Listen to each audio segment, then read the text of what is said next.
یعنی اپنا عہد پورا کیا۔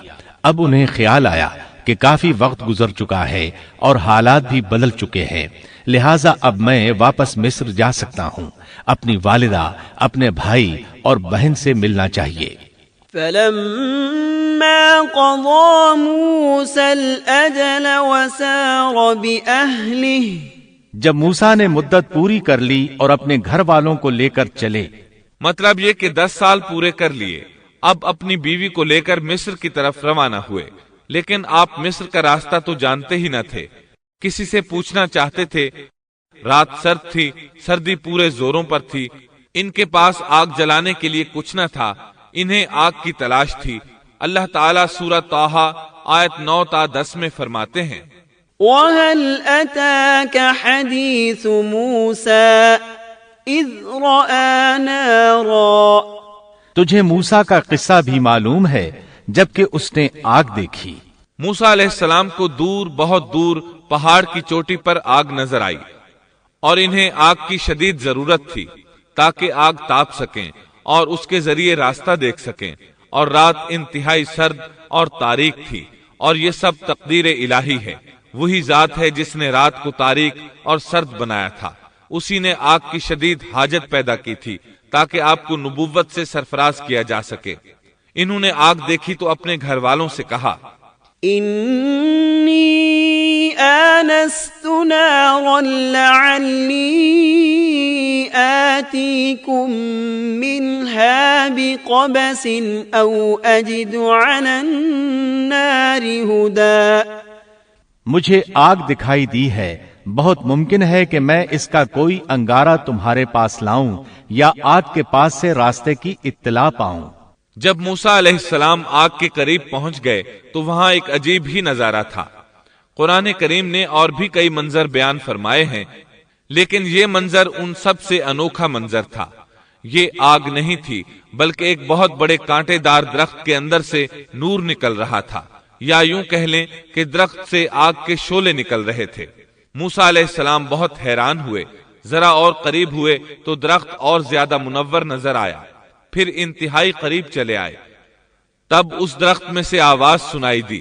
یہ آواز اللہ سبحانہ و تعالی اور ایک انسان کے درمیان براہ راست خطاب تھا۔ اس جیسے خطاب کی مثال اور کہیں نہیں ملتی۔ سورہ طٰہٰ آیت 11 اور 12 میں ہے، فلما أتاها نودي يا موسى إني أنا ربك فاخلع عليك إنك بالواد المقدس طوى۔ جب وہ وہاں پہنچے تو آواز دی گئی، اے موسیٰ، یقیناً میں ہی تیرا پروردگار ہوں، تو اپنے جوتے اتار دے، اس لیے کہ تو پاک میدان طوا میں ہے۔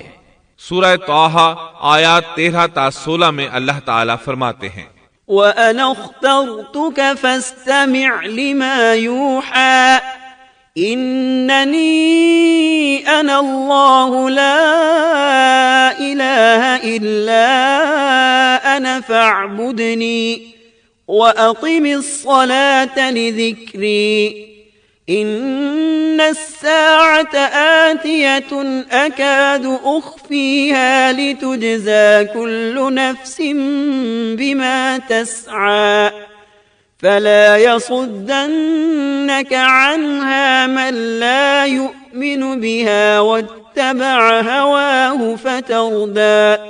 اور میں نے تجھے منتخب کر لیا ہے، اب جو وحی کی جائے اسے کان لگا کر سن، بے شک میں ہی اللہ ہوں، میرے سوا کوئی عبادت کے لائق نہیں، بس تو میری ہی عبادت کر اور میری یاد کے لیے نماز قائم رکھ۔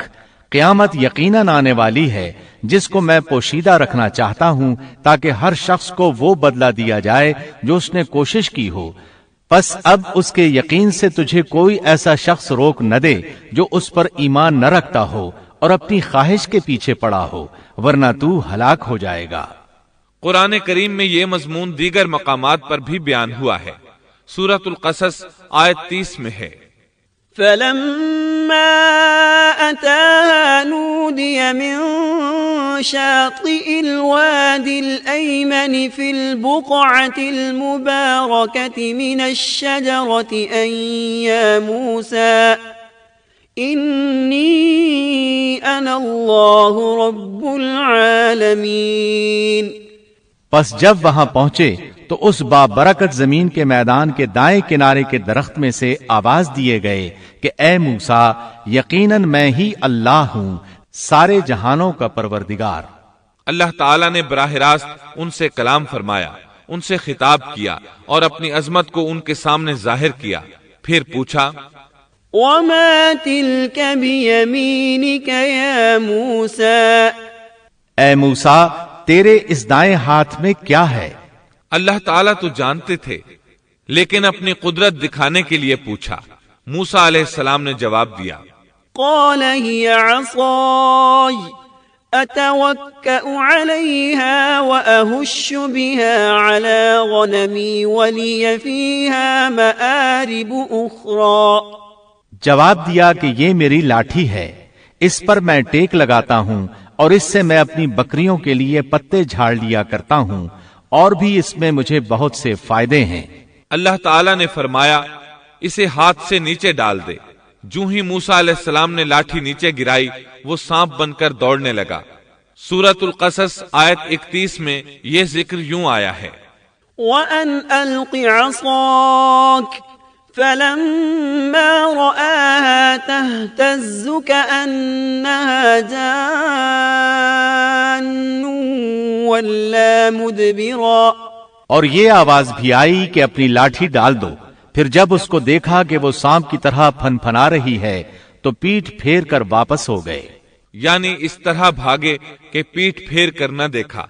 ایسے میں اللہ تعالیٰ نے آواز دی، یا موسیٰ اقبل ولا تخف انک من الآمنین۔ اے موسیٰ آگے آ، ڈر مت، یقیناً تو ہر طرح امن والا ہے۔ اسی طرح سورہ طٰہٰ آیت 21 میں فرمایا، قال خذها ولا تخف سنعيدها سيرتها الأولى۔ فرمایا بے خوف ہو کر اسے پکڑ لے، ہم اسے اسی پہلی سی صورت میں دوبارہ لا دیں گے، یعنی اسے دوبارہ لاٹھی بنا دیں گے۔ موسیٰ علیہ السلام واپس پلٹے، اس کو دم سے پکڑا تو وہ پھر لاٹھی بن گئی۔ محترم سامعین،